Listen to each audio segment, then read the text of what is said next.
Hey guys, Youngblood with you, and today we're going to go ahead and do some updated information on the Cyclone, as we got the promised Q&A post that was based on the community's questions. And we're going to go ahead and just run through this. So starting off with the first question was, what can actually carry the Cyclone?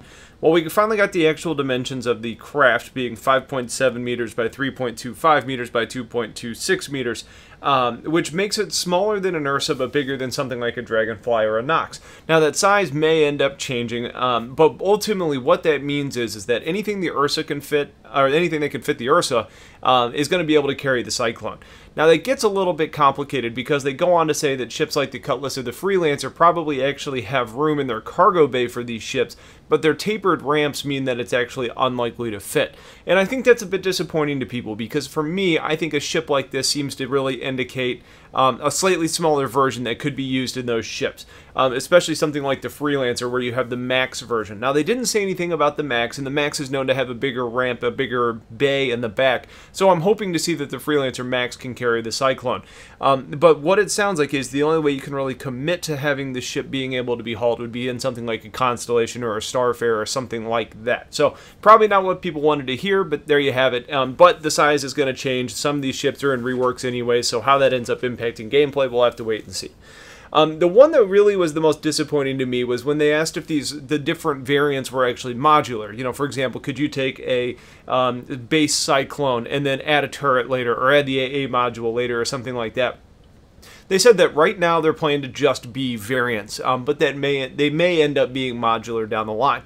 It's not something that they're planning on adding in, but it's kind of a nice to have that may end up being the case.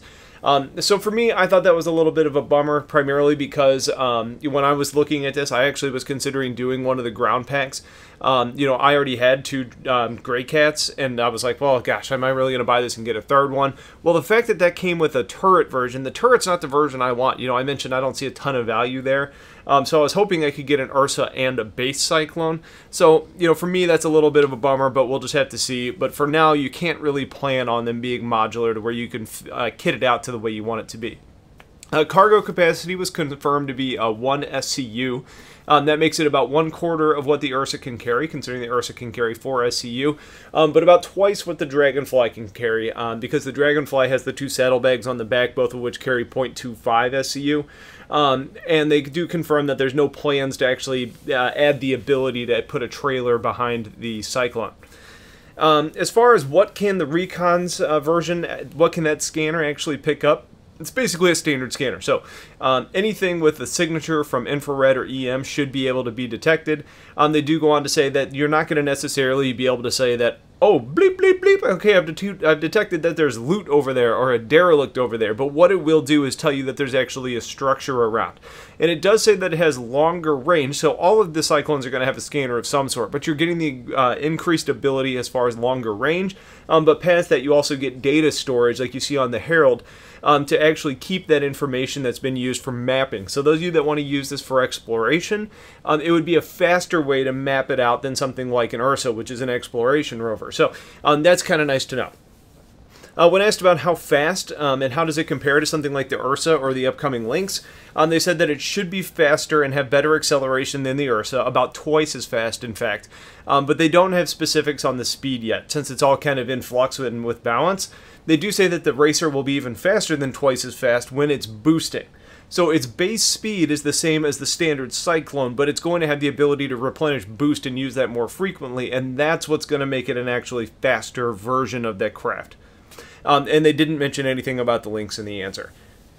Is it going to be available in 3.0 when it first launches? The answer was no, but they did confirm that the Ursa is going to be the loaner, and that the Ursa is going to be in 3.0. So that's good to know. So if you have a Cyclone, at least you'll have one of these to, you'll have an Ursa to use in the meantime.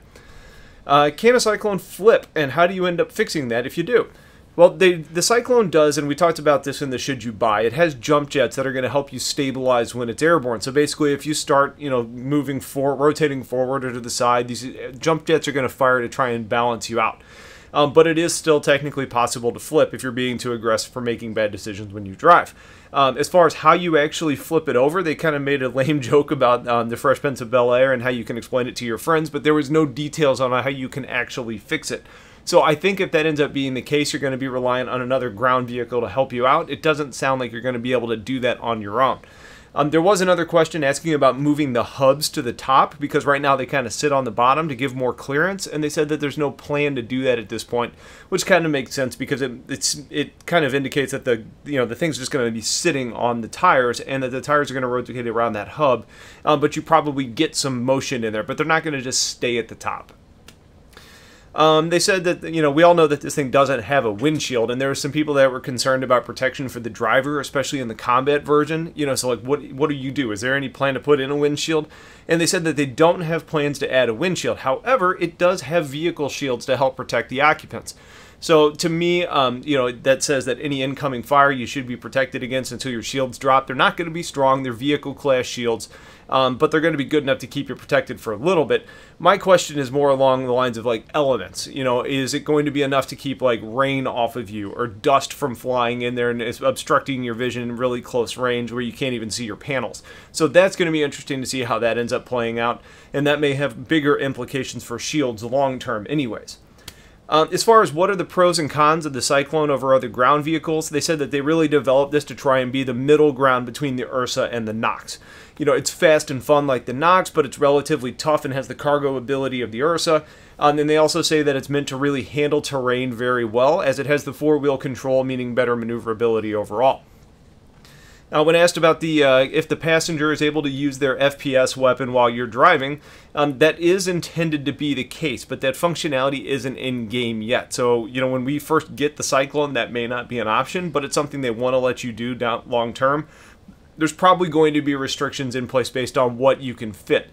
For an example, you could hold a rifle out in front of you and use that pretty well, but like the shoulder-mounted railgun, which would probably be the most fun option, ends up kind of being slung behind your back. So you're probably not going to be able to use that within the constraint. So there's going to be some interesting programming to make sure that works, and I can see why it's not going to be available when it first gets released.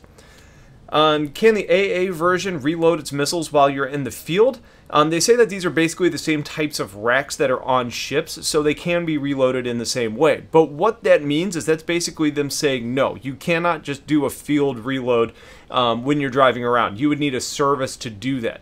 Now, if you have the ability to go to another ship and have them reload for you, like could you get a reload at a Crucible or something like that, then yeah, probably, but you're not going to be able to just say, I'm taking this missile out of this crate and sticking it on the ship itself or something like that. There's no automatic reloading there.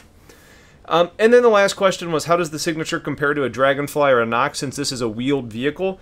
As far as the electromagnetic signature, it's going to be about the same. But since this thing has greatly fewer numbers of thrusters on it than those ships do, the IR signature would be much, much lower.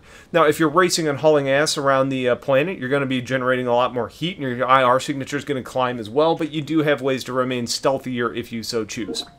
So, that's all the questions we got. I'm hoping we end up getting a little bit more information on it. It sounds like we need to go through development, so I bet we get more answers as we get through like Q&As and ATVs and those sorts of things.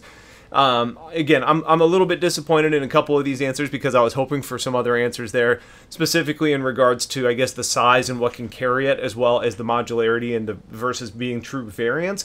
But, it is what it is, and we'll just have to see where it goes. So, if you guys have questions on any of this, please let me know. Otherwise, thanks for watching. Stay tuned for more, and have yourselves a wonderful day. Take care.